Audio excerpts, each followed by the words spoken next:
Hello everyone, कैसे हैं आप सब। आई होप आप सब अच्छे से होंगे और अपने एग्ज़ाम की तैयारी काफ़ी अच्छे से कर रहे होंगे। So junior assistant Jammu and Kashmir and Ladakh high court का ये जो कंपोनेंट है जॉब रिलेटेड अवेयरनेस, इस पर हमारी ये 6th क्लास होने वाली है। इससे पहले हमारी ऑलरेडी 5 क्लासेस आ चुकी हैं और काफ़ी ज़्यादा इंपॉर्टेंट एमसीक्यूज़ वहाँ पे हमने कवर किए हुए हैं। एमसीक्यूज़ तो वहाँ पे किए ही हैं, बट उसके अलावा मैंने आपको कुछ चीज़ें समझाई भी हैं। तो साथ साथ आई होप आपने वो क्लासेस देखी होंगी और जो समझने वाली या फिर कुछ चीज़ें वहाँ पे लिखने वाली थी जो PDF पे नहीं थी, आई होप आपने वो साइड बाय साइड कहीं ना कहीं पे लिखी भी होंगी।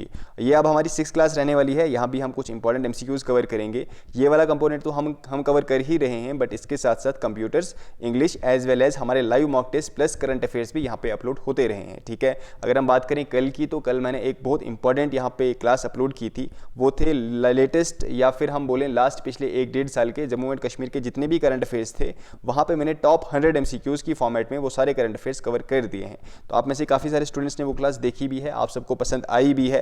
अगर आप पहली बार इस चैनल पे आए हो तो मैं आप सबसे रिक्वेस्ट करूंगा, अगर आप चाहते हो कि करंट अफेयर आप जम्मू एंड कश्मीर आपके कवर हो जाएं, तो कल यहाँ प्लेलिस्ट पे जाओ या फिर आप डायरेक्ट वीडियोस वाले सेक्शन में जाओ, कल वाली क्लास देखो, वहाँ पे करंट अफेयर की वीडियो आपको मिल जाएगी। ठीक है, तो चलो स्टार्ट करते हैं। उससे पहले अगर आप चैनल पे नए हैं, मेक श्योर आप चैनल को सब्सक्राइब कर दें। और एक और चीज़ आपको मैं बता दूँ, देखो हमारे मॉक टेस्ट डेली होते हैं लाइव 10 बजे, तो मेक श्योर आप में से काफ़ी सारे स्टूडेंट उस टाइम आते हो, मतलब 10:30 10:15 के आसपास आप आते हो, तो कोशिश किया करो आप टाइम पे ही आओ। ठीक है, तो मैं कोशिश करूंगा 9:55 पे ही आ जाना, 10 बजे एग्जैक्ट हमारा मॉक टेस्ट लाइव स्टार्ट हो जाएगा for junior assistant Jammu and Kashmir Ladakh high court. But बाकी स्टूडेंट्स भी इसको देख सकते हैं क्योंकि इसमें इंग्लिश, कंप्यूटर्स और करंट अफेयर्स तो होते ही हैं। ठीक है, चलिए स्टार्ट करते हैं। वीडियो स्टार्ट होने से पहले एक बार आप सभी लाइक कर दें। एंड आपको पता होगा ये सारे एमसीक्यूज़ हमने ऑलरेडी किए हुए हैं। अगर आपने ये वाली क्लासेस नहीं देखी हैं तो प्रॉपर इसके लिए प्लेलिस्ट बनी हुई है। आई होप आप उस प्लेलिस्ट में जाके ये सारी क्लासेस भी वॉच कर लें। ठीक है, आपका ही इसमें बेनिफिट होगा।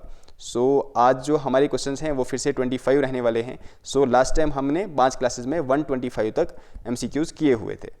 सो यहाँ तक हमने क्वेश्चन पिछली बार किए हुए थे। सो आज हमारा जो क्वेश्चन है वो है क्वेश्चन नंबर 126 और यहाँ पे पूछा गया है क्वेश्चन नंबर पहला। देखो आज वाला ये जो टॉपिक है, यहाँ पे जनरली हम जो लोअर जुडिशरी होती है ना, डिस्ट्रिक्ट जुडिशरी या फिर लोअर जुडिशियल ऑफिसर वगैरह होते हैं, उसके बारे में कुछ क्वेश्चन होंगे। उसके अलावा फिर कुछ इंपॉर्टेंट टर्म्स जो कोर्ट में यूज़ होती हैं। सो सबसे पहले जो क्वेश्चन है हमारा वो है, a judicial officer in charge of a smaller civil case is known as. ऐसा जुडिशियल ऑफिसर जो सिविल केसेस देखता है लोअर जुडिशरी में, उसको हम क्या बोलते हैं? बेलिफ, मुंसिफ, जुडिशियल मजिस्ट्रेट या फिर चीफ जुडिशियल मजिस्ट्रेट। अभी प्रॉपर मैं इनकी हायरार्की भी आपको बताऊंगा, टेंशन मत लो, बट फिलहाल आपको इस चीज़ का ध्यान रखना है, जो स्मॉलर सिविल केसेस देखता है उसको हम क्या बोलते हैं? उसको हम बोलते हैं मुंसिफ, या फिर आपने सुना होगा मुंसिफ जज, या फिर उस कोर्ट को हम क्या बोलेंगे जहाँ पे लोअर सिविल केसेस देखते हैं, स्मॉलर सिविल केसेस देखते हैं, तो इसमें आएगा फिर मुंसिफ कोर्ट, या फिर जो जज होगा वो होगा मुंसिफ जज। चलो नेक्स्ट क्वेश्चन है question number 127। The appointment, posting and promotion of a district जज in a state are made by. इनकी अपॉइंटमेंट हो, पोस्टिंग हो या फिर प्रमोशन हो, इसको कौन करता है? High court, president, supreme court या फिर गवर्नर। सो इसका सही आंसर क्या रहेगा? These appointments are made by, चाहे डिस्ट्रिक्ट जज की, यहाँ पे बात ध्यान रखना आप, डिस्ट्रिक्ट जज की बात हो रही है। ठीक है, ये कौन करेगा? तो ये करेगा गवर्नर। ये कंसल्ट हाई कोर्ट को भी करेगा। ठीक है, चलो नेक्स्ट क्वेश्चन है हमारा question number 128। The qualifications to be appointed as district जज आर। अब देखो आपको क्वालिफिकेशन मैंने सुप्रीम कोर्ट जज की भी बताई थी, उनके लिए आर्टिकल्स कौन से हैं, हाई कोर्ट जज की भी बताई थी, उनके आर्टिकल्स कौन से हैं, और यहाँ पे आपने डिस्ट्रिक्ट जज की क्वालिफिकेशन भी देखनी है क्या है। He should not already be in service of the central और स्टेट गवर्नमेंट, उस सर्विस में नहीं होना चाहिए। He should have been an advocate और अ प्लीडर फॉर 7 years। ठीक है, हाई कोर्ट के लिए ये चीज़ 10 साल की है। और he should be recommended by high court for appointment, इसको हाई कोर्ट भी रिकमेंड करना चाहिए। जब ये तीनों कंडीशंस फुलफिल हो जाएंगी तभी किसी इंसान को आप डिस्ट्रिक्ट जज के लिए अपॉइंट कर सकते हो। तो ये तीनों के तीनों सही हैं, आंसर रहेगा ऑल ऑफ दिस। एक एक ऑप्शन का यहाँ पे आपने ध्यान रखना है। यहाँ पे कभी कभार क्या कर देंगे, वो 7 की जगह यहाँ पे कर देंगे 10। ठीक है, यहाँ पे कुछ ना कुछ गड़बड़ करके वो आपको कंफ्यूज करेंगे, तो आपने अच्छे से ऑप्शंस पढ़ने हैं और रटने हैं। पहले समझो, अगर समझ नहीं आती है तो फिर रटो। ठीक है, वो आपकी मर्जी है। Next question is appointment of a person other than district जजेस are made by governor after consultation with. अब देखो डिस्ट्रिक्ट जज का मैंने आपको ऑलरेडी ऊपर बता दिया। अब अगर आपने डिस्ट्रिक्ट जजेस के अलावा किसी और की अपॉइंटमेंट करनी है तो वो भी गवर्नर करेगा। बट गवर्नर किस किस को कंसल्ट करेगा? एक तो वो स्टेट पब्लिक सर्विस कमीशन को कंसल्ट करेगा, उसके साथ साथ हाई कोर्ट उस स्टेट का जो भी होगा या फिर यूटी का होगा उसको कंसल्ट करेगा। आंसर रहेगा बोथ। ठीक है, गवर्नर अपॉइंट कौन करेगा? अपॉइंट गवर्नर ही करेगा, बट वो वहाँ पे स्टेट पब्लिक सर्विस कमीशन जो होगा उसको भी अपॉइंट करेगा, एज वेल एज स्टेट का या फिर यूटी का जो हाई कोर्ट है उसको भी कंसल्ट करेगा। उसके बाद ही वो वहाँ पे उसको अपॉइंट कर सकता है। आंसर रहेगा option 3। Who is the highest judicial authority in a district. अगर हम एक डिस्ट्रिक्ट की बात करें, हाईएस्ट जुडिशियल अथॉरिटी कौन है? अब जैसे कि हम बात करें सेंटर पे कौन है? Obviously chief justice of India. अगर हम बात करें स्टेट में कौन होता है, तो चीफ जस्टिस ऑफ उस पर्टिकुलर हाई कोर्ट का, जैसे कि अभी जम्मू एंड कश्मीर के चीफ जस्टिस कौन है, ताशीर अबिस्तान। अगर हम बात करें जुडिशियल मतलब डिस्ट्रिक्ट में, सबसे हाईएस्ट जुडिशियल अथॉरिटी किसकी होती है, मुंसिफ, चीफ जुडिशियल मजिस्ट्रेट, डिस्ट्रिक्ट जज या फिर नन ऑफ दीज। तो highest judicial authority in a district is district जज। ठीक है, ध्यान रखना है यहाँ पे आप चीफ जुडिशियल मजिस्ट्रेट मत लगाना। अभी मैं आपको प्रॉपर इनकी एक तरीके से वो भी बताऊंगा, हायरार्की भी बताऊंगा, नीचे क्वेश्चन लाए हैं मैंने। बट सबसे पहले यहाँ पे आपने स्टेटमेंट देखने हैं, द डिस्ट्रिक्ट जज possesses both original and appellate jurisdiction in both civil and criminal cases। Original का मतलब है आप डायरेक्टली डिस्ट्रिक्ट जज के पास भी जा सकते हो अपना केस लेके, या आप बाय वे ऑफ अपील भी जा सकते हो। ठीक है, जो मुंसिफ कोर्ट है वहाँ से, या फिर जो क्रिमिनल साइड से है वहाँ से, ठीक है, मजिस्ट्रेट वाला कोर्ट है वहाँ से भी जा सकते हो। दोनों केसेस में आप जा सकते हो। Original as well as appellate jurisdiction किसके पास होती है, डिस्ट्रिक्ट जज के पास। ठीक है, when he deals with civil cases, उस टाइम हम इसको बोलते हैं डिस्ट्रिक्ट जज। देखो, डिस्ट्रिक्ट जज हम उसको कब बोलते हैं, जब वो सिविल केसेस के साथ डील कर रहा होता है। अगर वो क्रिमिनल केसेस के साथ डील कर रहा होता है, उस टाइम हम उसको क्या बोलते हैं, उस टाइम हम इसको सेशंस जज बोलते हैं। ठीक है, यहाँ पे आई होप आपको ध्यान पता चल चुका होगा क्या क्या आपने आंसर याद रखने हैं। सबसे पहले जो डिस्ट्रिक्ट जज है इसके पास original as well as appellate jurisdiction होती है। यस, किस केसेस में होती है, सिविल में भी होती है, क्रिमिनल में भी होती है, ये भी सही है। अगर हम बात करें जब ये सिविल केसेस के साथ डील कर रहा होता है, इस टाइम हम इसको डिस्ट्रिक्ट जज बोलते हैं। अगर ये क्रिमिनल केसेस के साथ डील कर रहा होता है, इस टाइम हम इसको क्या बोलते हैं, सेशन जज बोलते हैं। सारे के सारे स्टेटमेंट सही हैं, मैंने इसीलिए सारे ऑप्शन यहाँ पे लाए हैं। आपको सारे स्टेटमेंट पता होने चाहिए, और इसका सही आंसर रहेगा ऑल ऑफ दीज, क्योंकि यहाँ पे करेक्ट पूछा गया है तो आंसर रहेगा ऑल ऑफ दीज। अगर यहाँ पे इनकरेक्ट पूछा होगा, आपने इस चीज़ पर भी ध्यान रखना है, पेपर में पूछा क्या गया है, करेक्ट पूछा गया है या फिर इनकरेक्ट, फिर आंसर रहता है नन ऑफ दीज। चलो, which is the lowest judicial office in a district in civil cases. अब आपको मैंने बताया, एक तो क्रिमिनल साइड होती है, एक तो होते हैं क्या हम बात करें सिविल साइड। अब देखो, सिविल साइड पे डिस्ट्रिक्ट जज को हम डिस्ट्रिक्ट जज ही बोलते हैं। ठीक है, डिस्ट्रिक्ट जज शॉर्ट फॉर्म लिख रहा हूं मैं। अब यहाँ पे अगर हम बात करें सिविल साइड से, तो सिविल साइड इसके नीचे जो अथॉरिटी होती है उसको हम बोलते हैं सबऑर्डिनेट जज, और वैसे ही सबऑर्डिनेट कोर्ट। ठीक है, उसके नीचे जो कोर्ट होता है सबसे लोवेस्ट लेवल पे, उसको हम बोलते हैं मुंसिफ कोर्ट। क्या बोलते हैं, मुंसिफ कोर्ट। ये कौन सी साइड से है, ये है जुडिशियल साइड से। ठीक है, आई होप आपको ध्यान रह रहा होगा यहाँ पे। अब देखो, यहाँ पे एक चीज़ आप ध्यान देना, जो डिस्ट्रिक्ट जज है ना, ये सारी पेनल्टीज लगा सकता है किसी भी इंसान पे, इंक्लूडिंग डेथ पेनल्टी। ये किसी को डेथ पेनल्टी भी दे सकता है, बट वो जो डेथ पेनल्टी है वो हाई कोर्ट के पास रिव्यू के लिए जाएगी। वो अपील के थ्रू भी जा सकती है, अगर किसी ने अपील नहीं किया है। उसके अलावा भी जब तक हाई कोर्ट इसको अप्रूव नहीं करेगा तब तक डेथ पेनल्टी नहीं होगी। ठीक है, अब अगर हम बात करें जो सबऑर्डिनेट जज है, डिस्ट्रिक्ट जज के नीचे कौन है, सबऑर्डिनेट जज। इसके पास भी अनलिमिटेड पावर होती है। किन केसेस में, ऑब्वियसली सिविल केसेस में इसके पास अनलिमिटेड पावर होती है। ठीक है, सबऑर्डिनेट जज के पास अनलिमिटेड पावर होती है। बात करें हम मुंसिफ जज, इसके पास लिमिटेड पावर होती है। ठीक है, इसके पास लिमिटेड पावर का मतलब है कि मतलब मान लो अगर फाइन है 20,000 का, 30,000 का, आपको फिगर्स याद नहीं रखने हैं, 2 लाख तक का उतना फाइन लगा सकता है मुंसिफ। ठीक है, अब जैसे कि उससे बड़े केसेस हैं, टैक्स के केसेस हैं या फिर कोई और केसेस हैं, सिविल केसेस, तो वो फिर किसके पास जाएंगे, वो फिर सबऑर्डिनेट जज के पास जाएंगे। सो सिविल केसेस में आपको हायरार्की समझ आ गई, सबसे ऊपर होगा डिस्ट्रिक्ट जज, सिविल केसेस में इसको डिस्ट्रिक्ट जज ही बोलेंगे। उसके बाद यहाँ पे आएगा सबऑर्डिनेट जज, इसके पास अनलिमिटेड पावर होती है, बट सबसे नीचे आएगा मुंसिफ जज। बट जो मुंसिफ जज होगा इसके पास लिमिटेड पावर होगी। सो यहाँ पे पूछा गया है lowest judicial office in a district in civil cases कौन सा है, मुंसिफ। अगर यहाँ पे पूछा होता highest judicial office in a district in civil cases, फिर क्या आंसर रहता, डिस्ट्रिक्ट जज। आई होप आपको सिविल साइड वाली जो हायरार्की है वो समझ आ चुकी होगी ना। अब इसके बाद आप यहाँ पे देखें, अब आपको मैं क्रिमिनल साइड वाली हायरार्की भी समझाता हूँ। Which is the lowest judicial office in a district in criminal cases. Now यहाँ पे देखें, ऊपर मैंने आपको ऑलरेडी समझा दिया। अगर सिविल केस देख रहा है वो, तो उसको हम डिस्ट्रिक्ट जज बोलेंगे। अगर जो डिस्ट्रिक्ट जज है वो जिस टाइम क्रिमिनल केसेस देखता है, उस टाइम जब वो उसकी अपील सुनता है या फिर वहाँ पे वो करता है, उस टाइम हम उसको क्या बोलते हैं, सेशंस जज। क्या बोलते हैं, सेशंस जज। ठीक है, इसको मैंने आपको बता दिया, ये सारी पेनल्टीज लगा सकता है क्रिमिनल केसेस में, including death penalty. But death penalty जो है वो रिव्यू करेगा हाई कोर्ट। ठीक है, उससे पहले डेथ पेनल्टी नहीं लगेगी, वो थ्रू अपील भी हो सकता है, विदाउट अपील भी हो सकता है। अब जो सेशन जज है इसके नीचे कौन होता है, chief judicial magistrate.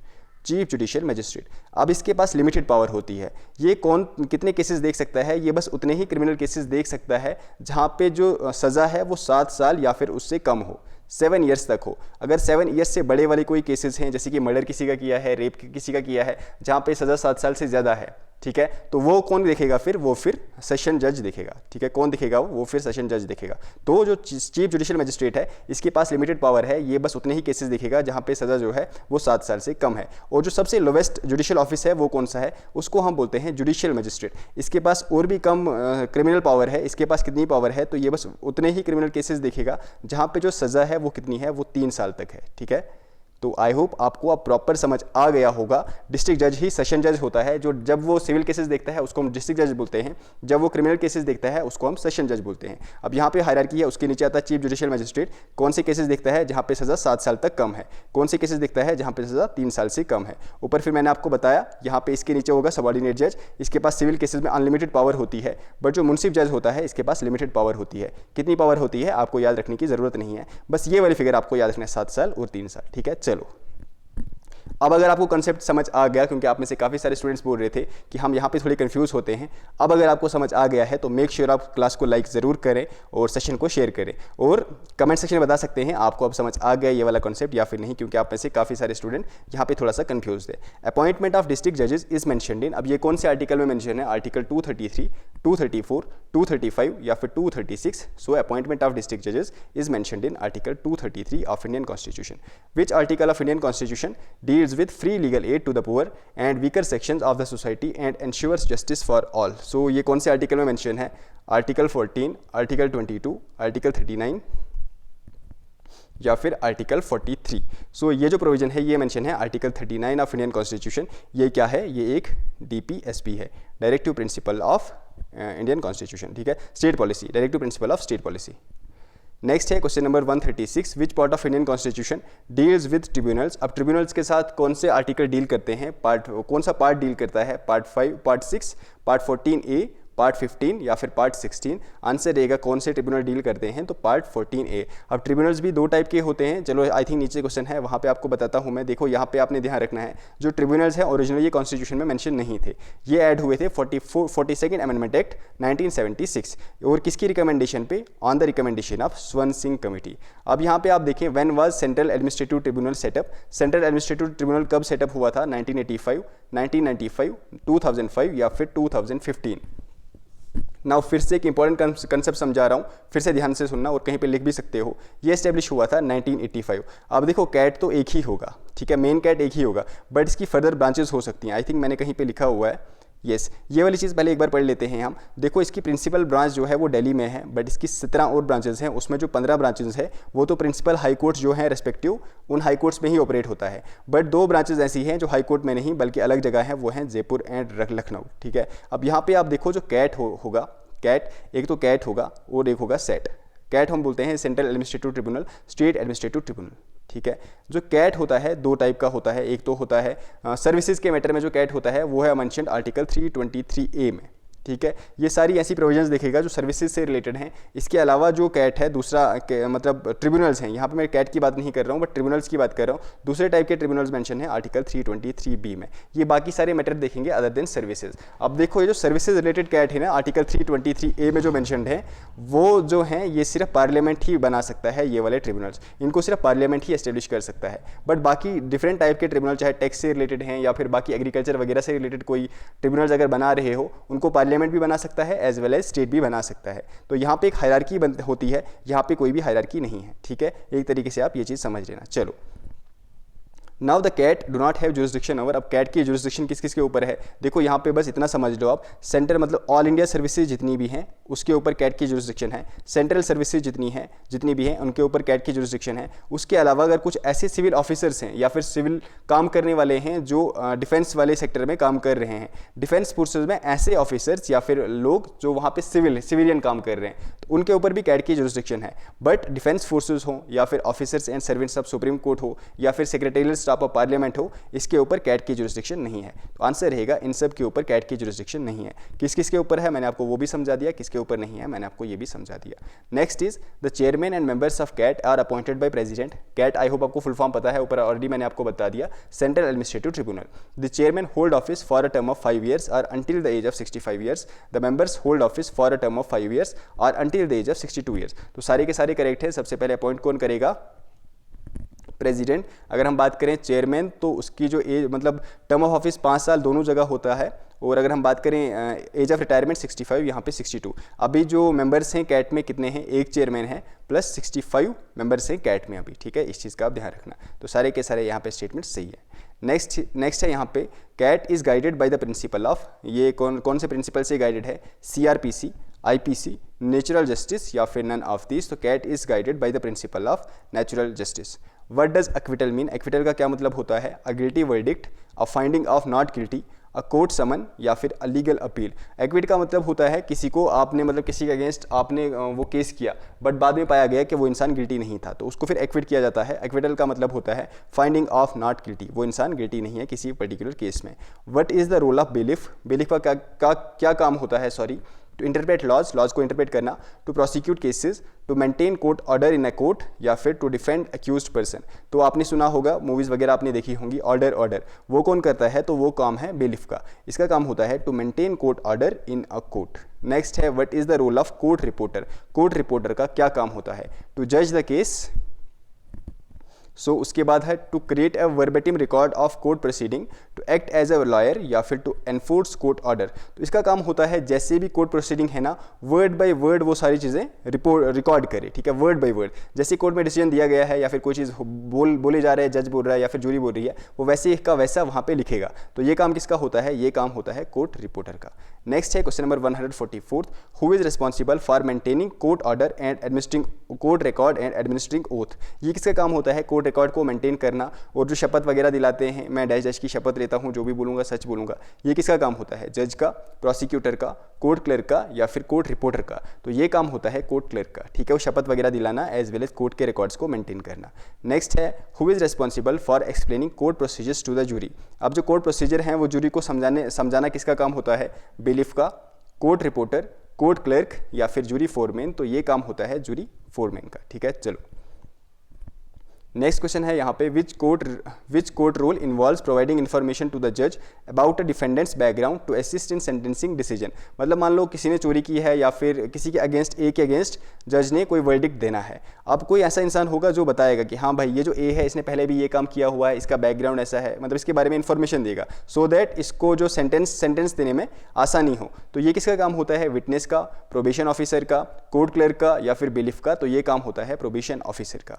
Next question है हमारा विच court official is responsible for maintaining order in courts, hallway and public areas. देखो अंदर हमने देख लिया, अंदर जो है वो कोर्ट ऑर्डर को मेंटेन करना वो किसका काम होता है, वो काम होता है बेलिफ का। बट कोर्ट के बाहर भी ऑर्डर को मेंटेन करना ये किसका काम होता है, ये काम होता है कोर्ट सिक्योरिटी ऑफिसर का, ठीक है। किसका काम होता है ये, कोर्ट सिक्योरिटी ऑफिसर का। नेक्स्ट यहाँ पे which court official is responsible for maintaining the courtroom, ensuring necessary supplies are available and assisting with technology setup. सबसे पहले जो कोर्ट रूम है उसको प्रिपेयर करना, उसके बाद सप्लाईज वगैरह वहाँ पे अवेलेबल है नहीं, अगर कोई नई टेक्नोलॉजी आई है उससे लोगों को वो करवाना, वाकिफ करवाना, एक तरीके से असिस्ट करना लोगों को, ये किसका काम होता है, court navigator, court security officer, court room deputy या फिर बेलिफ। सो इसका सही आंसर है option third, that is court room deputy, ठीक है।